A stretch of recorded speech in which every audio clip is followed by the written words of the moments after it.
All right, everybody, welcome back to another episode of Ole Miss After Dark. I'm Dids, joined once again by my good buddy Hitch. We got a few topics we're going to talk about here today. It's a little bonus show.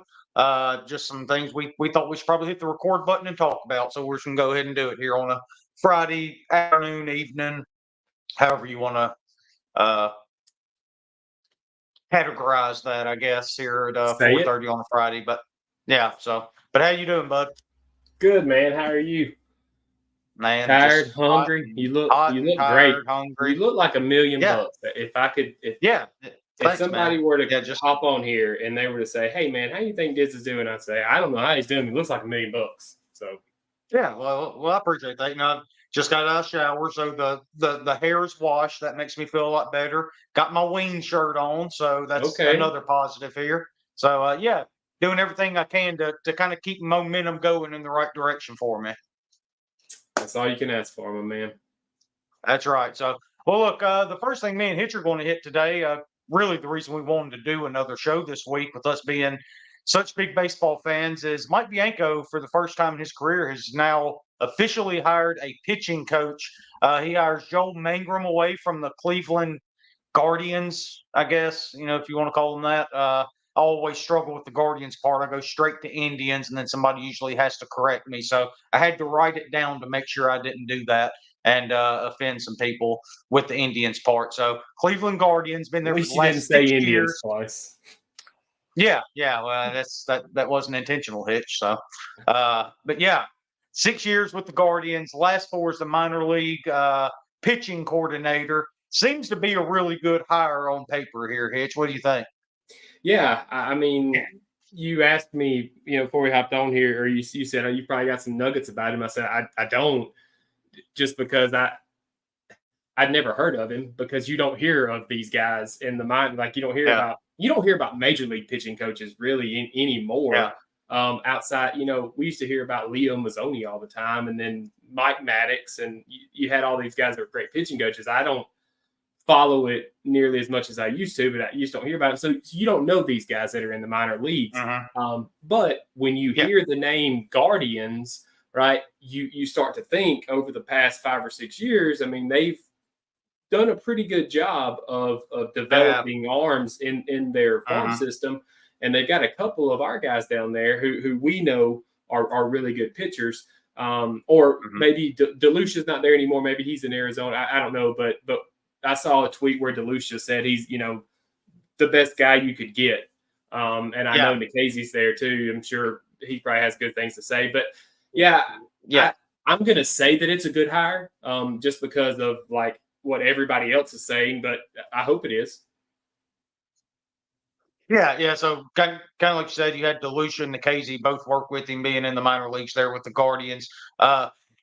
Nikhazy's really put together a fine year so far this year. Mhm. They've adopted Doug Day from the Ole Miss fans Saw as he that. starts climbing the ladder through the minor league ranks there. Really pitching well there. He came out had some really high praise for Mangrum as well as DeLucia as well, kind of like you mentioned. But then you kind of look at guys that have come up through the system. Tanner Bybee is a guy that comes to mind that has pitched in that minor league systems, had success in the major leagues. And one thing I always heard throughout this entire search, it wasn't just about finding a college coach or a major league coach. It was finding a guy that has experience in both of them. That's what you get here with Joel Mangrum. Brandon, Mhm. Mississippi native. I think that played Yeah, a little bit of a part in it, right? You've got I would ties to this imagine. part of the country. But also coached at Louisiana Monroe, New Mexico State, Austin P, a couple different junior colleges as well before making his way up into the Guardians organization and then ultimately becoming the pitching coordinator for their minor leagues there. But uh, even Tanner Bybee came out and had some really nice things to say about Mangrum. I don't know if you saw that or not. That came out on Thursday, I believe it was. Just about how he really knows how to communicate with the kids, right? And that's Yeah. when you're the minor league pitching coordinator, that's mainly what you're dealing with, guys coming out of college, right? Of course, you got some high school guys too. And so that's why you kind of get a bit of a blend that makes you think that he could work at the college level. Not only does he have college experience, minor league experience, but in the minors, he's dealing with guys that have either come out of high school or out of college as well. And I think it helps Bianco and the other guys in the transfer portal on the recruiting trail say, hey, this is the guy we got to work with you. We're going to turn the reins over to Joel. He knows what it takes to get to that level. He knows how to not only develop you. One thing I'm interested in is you want to develop, but you also know that at the college level, I need you right now. I'm not looking 2-3 years down the road, 4 years, whatever it is. When you get here, I need you to pitch. I need you to pitch well right out of the gate. And I think that that's something that he can bring to the table. So I'm really interested to see how this works out next year. Yeah, for sure. What you said about him being big on the recruiting trail, or maybe not himself doing the recruiting, but just being able to say that a guy of his caliber is in our camp. I mean, that's huge because you can tell a kid now, and more importantly, sometimes his mom and dad or his parents, right, that are sitting there, you can say, you know, we've got a guy that has been in the next level for, you know, 6 or 7 the past 6 years. He knows what it takes to get there. He knows what it takes to not only get there, but to succeed at that level. I mean, and that's a big weapon you've got. A lot of schools have. We're going to be a perennial College World Series team year in and year out. Some teams have. We have a lot of NIL money. Some teams have different things, and it really feels like with this hire, Ole Miss can now say, "Hey, we're a perennial." Although we haven't been the past couple of years, we're a perennial postseason team, right? If you look at the track record of the past 20 years, we have NIL money, right? And we have a guy that can get you ready to get into the minors and also coach you a little bit on what to expect. I think that's a big deal to be able to say. Yeah. Not only that, but to add to that list that you just drew out, you also have a national championship winning head coach and a head coach that's won over 1,000 games in his career. Now you're really starting to stack all these things on top of each other. So I'm going to be really interested to see how that plays out. Another thing I'm interested in, when you look at the pitching staff that Mangum's going to be taking over, it's not like this is a bare covered here in Oxford. You know, you've got guys like Liam Doyle that's going to be coming back that really showed flashes last year when he got into the weekend rotation. Wes Mendez, I thought, pitched really, really well, in particular the last 3-4 weeks of the season coming out of the bullpen. Came in some really, really big spots for us and gave us some depth and some length out of the bullpen, going, 3 innings, 4 innings, whatever we would ask him to do. Thought he pitched really well. And then you've got a quartet of guys that you don't know if they're coming back, whether they're going pro, but Riley Maddox, Mason Nichols, Hunter Elliott, Xavier Rivas, the latter two obviously coming off Tommy John surgery. But look, Riley Maddox and Mason Nichols, two guys that were really, really good and really important for this baseball team last year, that there's a shot in this NIL era to where you can say, hey, come back, pitch one more year, we'll pay you to do it, instead of going and taking a lower level offer from the minor leagues to get your pro career started, right? For sure. I mean, it's huge. You said Liam Doyle there. It made me think. A while ago when you were talking, I looked up Nikhazy's numbers this year. He's 9 games started, 2.68 ERA, 1.95 average against. 39 strikeouts, 15 walks, right? Not a huge amount of innings for 9 starts, but when you look at his numbers, that's the way baseball is right now, though, right? If it's somebody that they think is going to contribute at the major league level, they're not going to waste innings on the arm at the minor league level. They're going to let them get in there, get their work in, and start getting built up if they think. And with numbers like that and the workload you just explained, it makes me feel like the Guardians think Nikhazy's going to be up, within the next year probably. Yeah, I mean, he's gotten better. His ERA's, gotten better every year, and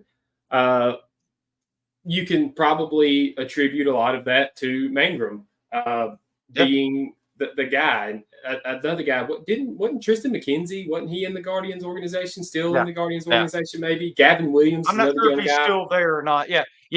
Gavin Williams was I another guy mean, that Logan has really Allen, done right? well.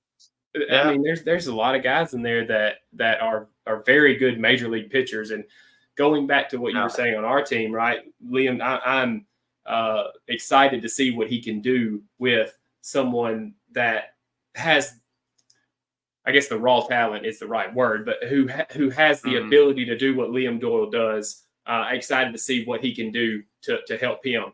Right, Wes Mendez. I mean, the sky's the limit with him. But Yeah. what I'm really interested in seeing, or really want to see improvement from, two guys. Right, it's the two guys we've been talking about for 2 years: JT Quinn, Grayson Saunier. Like, I Mm-hmm. want to see him come in and actually, and work with these guys as a pitching coach, work out the kinks, and let's get these guys to be the top level pitchers that we know that they can be, and we've seen them be. Yeah. And you're 100% right. He is not coming into a bear cover here in Oxford. He's got a lot of Mm-hmm. arms. Yeah, and I'm glad you brought up JT Quinn and Grayson Saunier. I think those are probably the two best examples of what he brings to the table that we don't know the answers to yet, but we're going to find out next year, because when he gets to Oxford, he's going to hit the ground running. Quinn and Saunier, from just a ceiling standpoint, they have the stuff to be really, really, really good. You've just got to unlock something. And sometimes it's something really small, like with JT, you see him go up there throwing 95, 96 miles an hour over and over. He's got the arm to do it. He's got the big slider to go with it to offset that fastball. There's something, I would assume, in the mechanics somewhere that is throwing him off, whether he's flying open or pulling off the pitching, something like that, that's keeping the ball from going in the strike zone at the rate it needs to go at. That's been his only problem. He didn't throw enough strikes, but he did it all fall. Got to the season, and it was just it didn't go the way he wanted it to. So I think JT Quinn's going to really benefit from having this guy on the staff working with him every single day. And look, it helps out Lapp and Clem and Bianco, all of these guys too, because they don't have to focus on the pitching. Mike's got to turn it over to Joel Mangrum here, let him handle it, and then they can get out on the road. They can recruit. They can hit the transfer portal. More importantly, you've got three catchers that can solve a glaring hole on this Ole Miss roster, which is right there at catcher. Let these guys work with Campbell Smithwick. Go find you another catcher to bring in to put behind the plate in case Campbell doesn't work out there. And if Campbell doesn't work out at catcher, he'll work out in one of the corner outfield spots. You got to get the bat in the lineup. But point being, they can start looking elsewhere. They start giving their attention to other parts of the baseball program, which I think is going to pay huge dividends by the time it's all said and done. Yeah. Oh, yeah. And man, the transfer portal is out of pocket these days. I mean, it's crazy. It's hard to go through and find anybody. But I mean, there's 2 pages worth of catchers out there, and so, but what you said is important. We go out and have these guys, find catchers, but we know that that's not the only need that we have. So it frees them up even more, right? To not have to worry about the pitching. They can, worry about the offensive side and go out and get these guys that can put runs on the board in the SEC.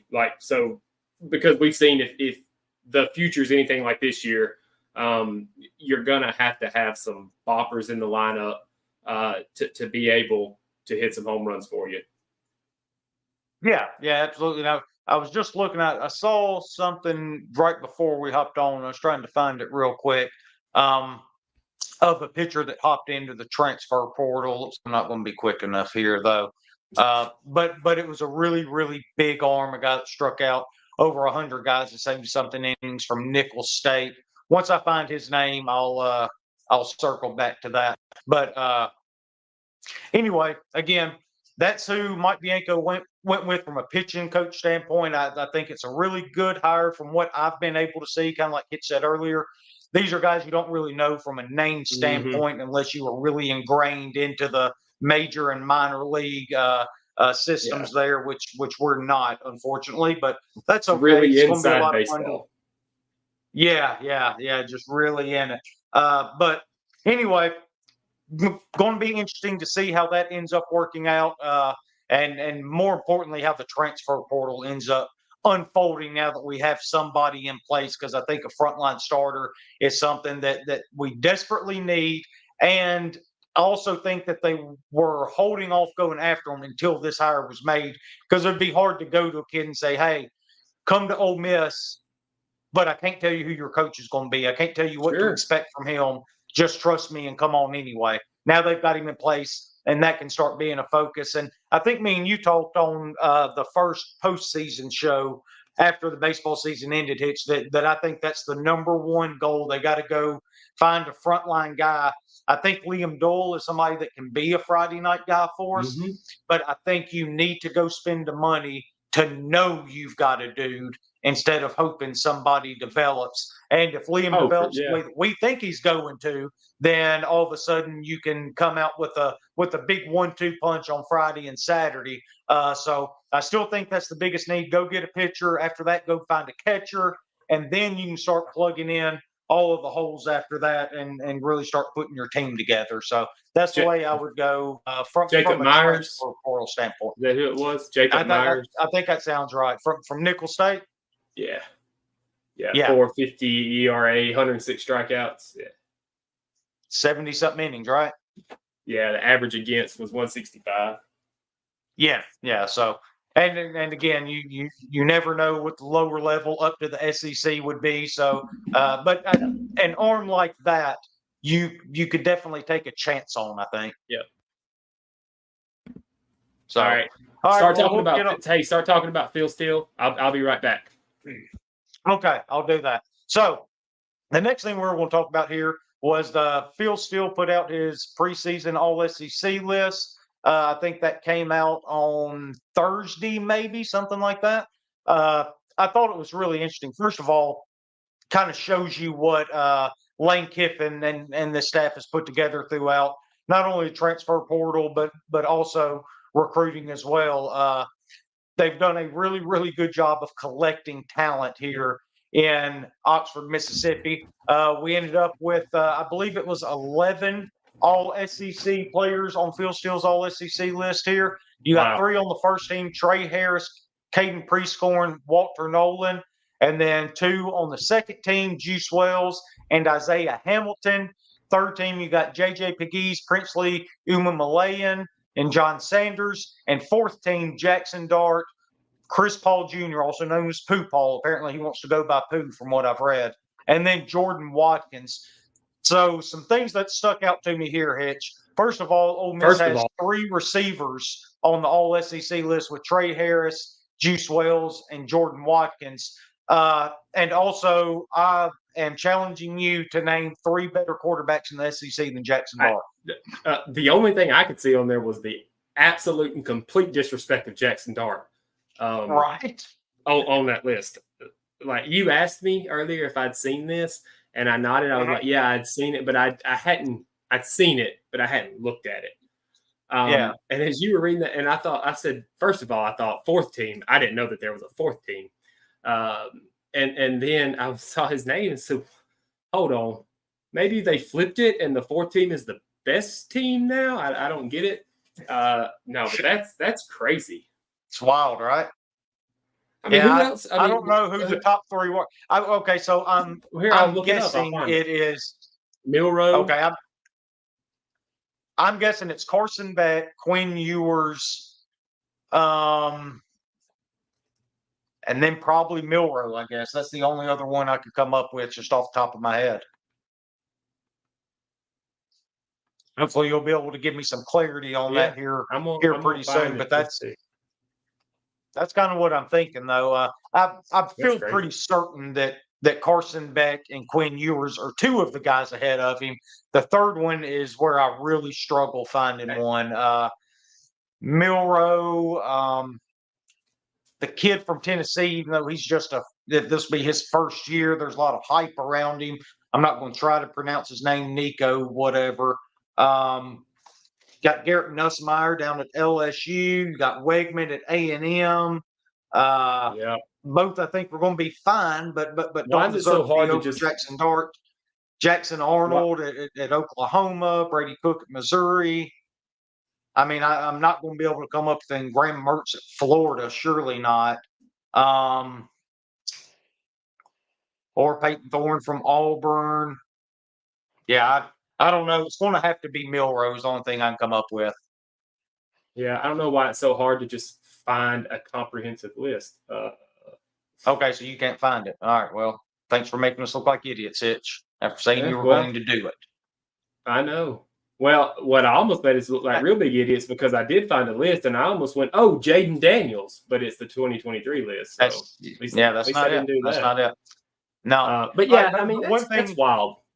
That's crazy. Yeah, it is right. I'm sitting here looking at it. I said mostly composed of transfers. I think they're all composed of transfers now that I look at it. Harris, Prescorn, Nolan were all transfers. Yeah. Wells and Hamilton transfers this year. McGee's transferred from Auburn. Presley from Florida.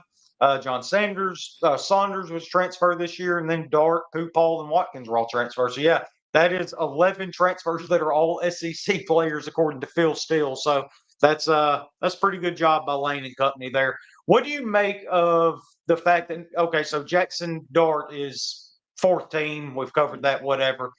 But look at the weapons he's got: Trey Harris, Yeah. Juice Wells, and Jordan Watkins. And that's before you even start talking about guys like Prince Bentley at running I was going to back, say and then any you of got the Priest backs. Corn at tight end too. I mean, this offense should really put up some points. What you think?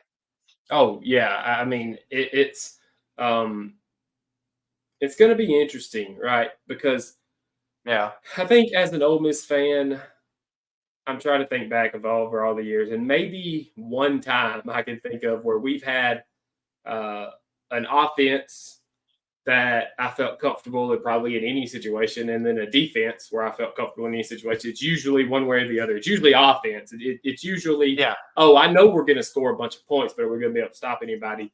And this year, I feel, a lot of those guys that you named are defensive players. Right. So that's what's impressive to me as well. As I love the offense. You know me, I put up as many points as you could score every game that you're playing. But what I like to see more than those offensive players on there are those defensive players that's going to help on the other side of the ball where we tend to have difficulties, some troubles. Yeah, and that's exactly where I was going next. They've really reshaped this entire defense, bringing in guys like Walter Nolan. Isaiah Hamilton is a guy that you don't really hear a lot about, but was a really, really good player last year. He's coming in. Pegues being so versatile there on the defensive line, being able to play outside, inside. He's such a good athlete. And you also get a couple packages there in the goal and on the goal line in the red zone offensively with him too. A little Jeremy Liggins type guy there. And then Princely, the edge rusher from Florida, might be the best edge rusher in the SEC, was almost certainly the best edge rusher available out of the portal, able to get him in. Saunders, another defensive back. They've done such a good job retooling that part of the defense. And then Paul, he was a freshman All-American there at Arkansas, had a couple more really good seasons after that. He comes in, really bolsters a linebacker core that I think is going to be really good. I think Suntarine Perkins is due for a real breakout year. That's a guy that's not even mentioned on that list. You let him figure out the game speed. You could tell he was kind of swimming a little bit last year when he should have been told to just go play free, go get the ball, play loose, play instinctively, because you could tell he didn't really know all of the assignments as the year kept going on. He's another year older, been in the system longer now. He's going to know those assignments. He is going to be a big time player, even though he didn't make this list. Really excited about the defense from the defensive front all the way to the defensive backfield. and particularly the linebackers there in the middle. You got Raymond Collins coming in too. He was a JUCO All-American, another really, really good player. So I think the linebacker may be the one spot now that I'm sitting here talking about it that doesn't get talked about enough from a talent standpoint. I think there's a ton there for us. Yeah, I mean, for sure. You're going to have to tell me these quarterbacks again because it's not Milrow. It's Beck, Ewers. Nope. Okay. I have to know who it is. Brady Cook, Missouri. Connor Wakeman. Yeah, Connor Weidman from A&M.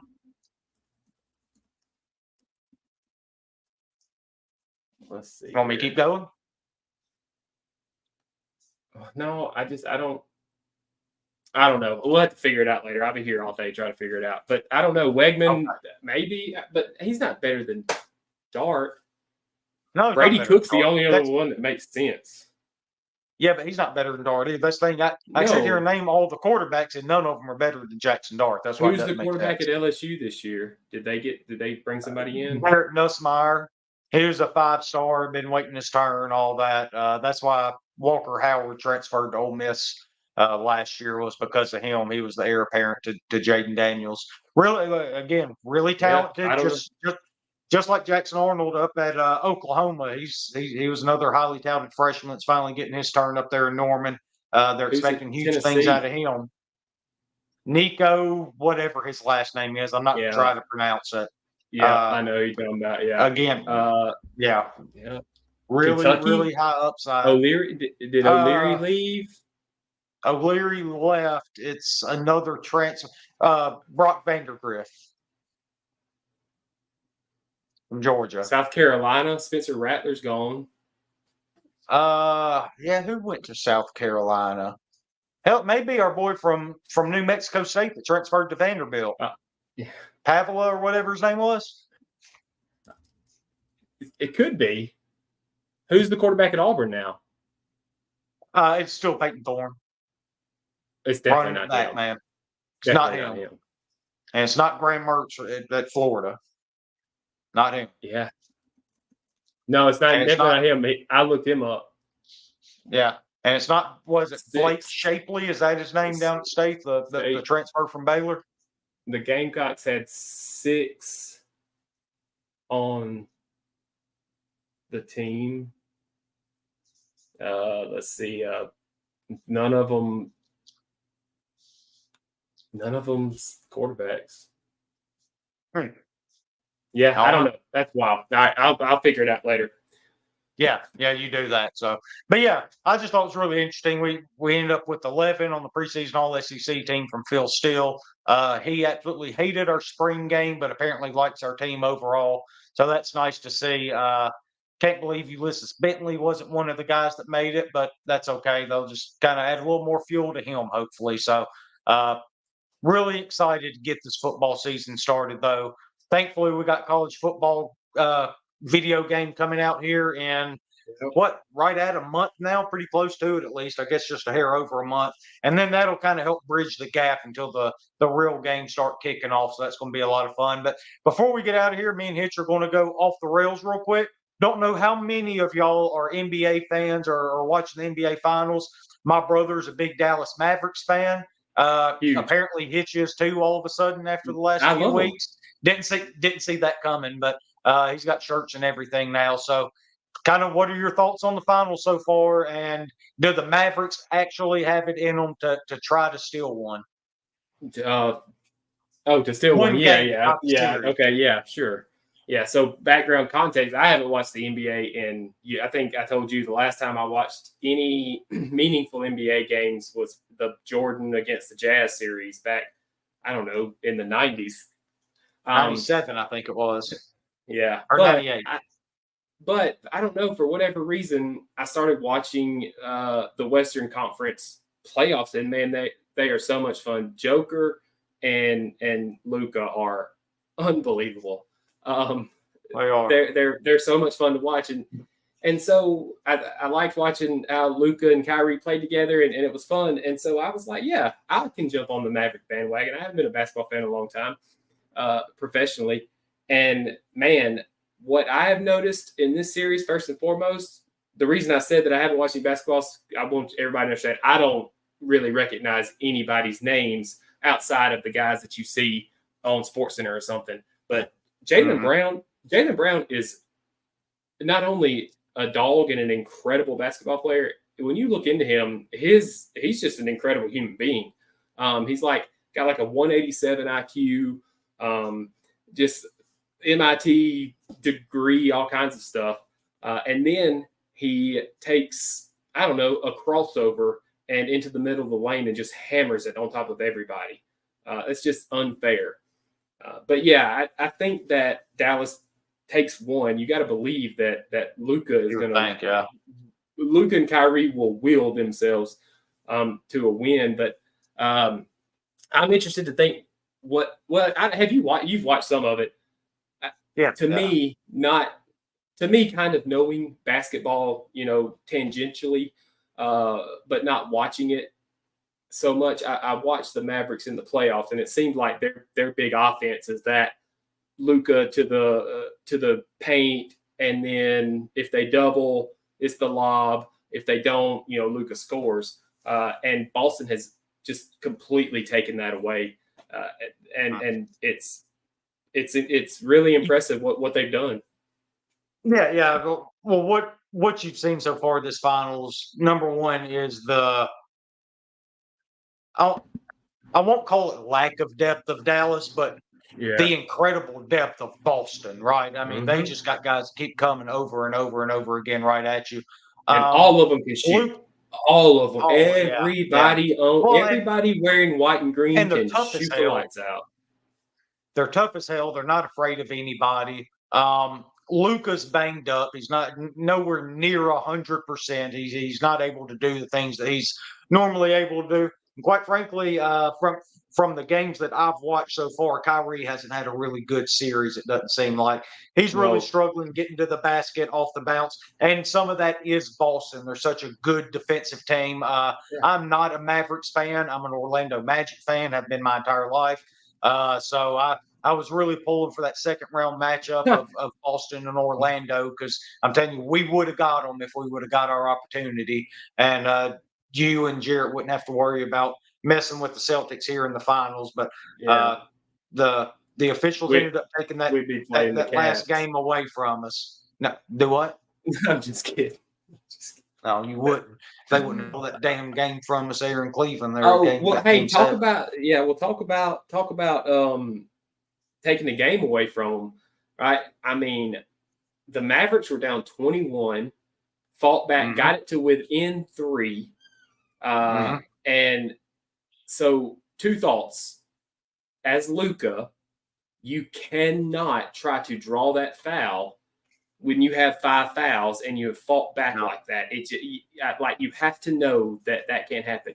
Also, second thought, as the referee in a game 3 of the NBA Finals, where a team has fought back from 21 points to get within 3, you also have to know the situation, and you cannot call that foul on the star of the team when he has 5 fouls. Yeah, and not in the I finals. see people all the time. I see people all the time when people make the argument of you can't make that call in that situation. They say, well, if it's a foul in the first minute of the game, it should be a foul in the last. No, it's different. It has to be egregious. You have to start swallowing your whistle. It's just like football. When you're at the end of the game, unless the defensive back grabs the receiver by the shoulder pads and drags him to the ground while the ball's still in the air, you let those dudes fight it out and determine who's going to be the better man in that particular situation. Same thing with Luka there. They need to let them battle it out. Swallow your whistle. Let the stars play, because nobody's tuning in to watch you call fouls with a minute left or however much time's left, right?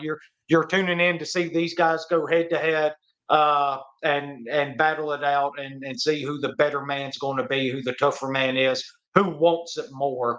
So no, I totally agree. You can't call that foul in that situation. Other thought, I hate Jason Tatum. I don't. I kept telling JV or your brother last night night before, whenever the game was. I said he's going to shoot him out of it, right? And I mean, he kept shooting, and ultimately it didn't happen. But I don't like Jason Tatum. I don't like the way he plays. But man, Jaylen Brown is a different story. He's impressive. He is. And the kid that I've enjoyed outside of Kyrie, Luka, and PJ. PJ's my guy. In the playoffs. PJ is your guy. That is one thing I found out during these playoffs is you are a big PJ Washington guy. Because PJ don't take nothing. PJ gives it back. That's why I became a Mavs fan. But the kid that I enjoy watching, besides those three, all throughout the playoffs, is Jaden Hardy. I mean, that kid can 100% put the ball in the basket. Like he's a scorer. I would love to see him throw him, Luka, Kyrie, Lively, and Gafford on the floor at the same time, and just let those dudes go. I'd love to see that, but I'm not Coach Jason Jidds, so I don't do the lineups. Yeah. I've actually been really impressed with Lively. If I'm being completely honest, that's what's drawn me into these Maverick games. I sat down and watched. Can't remember if it was a game against the Thunder or if it was in the Western Conference Finals against the Timberwolves. But anyway, there was one game with Lively that I watched, and I was all in at that point on that kid, man. That's a dude that can play for me every single time. Yeah. He has but that's the thing is, since it feels like Boston has completely taken him and Gafford out of the offense altogether, and that's what I was telling me and JV FaceTime the whole game the other night. Because me and you ended up FaceTiming for some reason. I don't know. And so that's what, but I mean, that's what kept saying is it just Boston, nothing on offense looks easy for Dallas. Oh no. Like not a single offensive possession in 3 games has looked easy really. And Boston they shoot so many 3-pointers. Of all of the stuff that I've seen in these playoffs that's impressive, like Jaylen Brown hammering it down, Jokic doing all these crazy stuff, Luka hitting 35-footers, Kyrie with his left hand, floating it in, like all that stuff. One of the things I cannot get out of my mind is the other night, I think it was Halter, he caught a ball in the corner in the act of shooting. Like, I don't even know if I can describe it as to how impressive it was, but I don't know if the ball was in his hand a tenth of a second, because when he got the pass, he caught it and was in shooting. It was crazy to watch. It was such a small thing, but to be able to get a shot off that quickly and to hit it, man, I'm afraid Dallas probably loses. Well, I don't know, 4-1. Maybe they salvage one this next one in Dallas, but probably lose 4-1, and it's because I think probably they've underestimated Boston in that Eastern Conference, because the Eastern Conference is weaker than the Western Conference, and Boston, ran through that.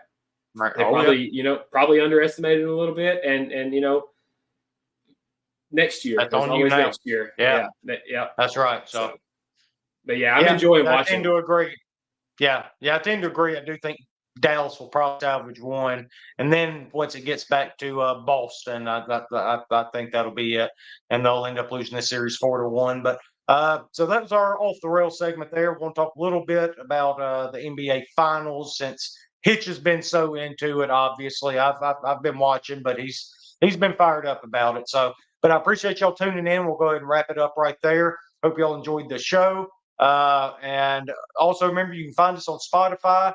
Go follow us on Twitter, TikTok. We just started a TikTok this week. We'll start putting some videos up on there as well.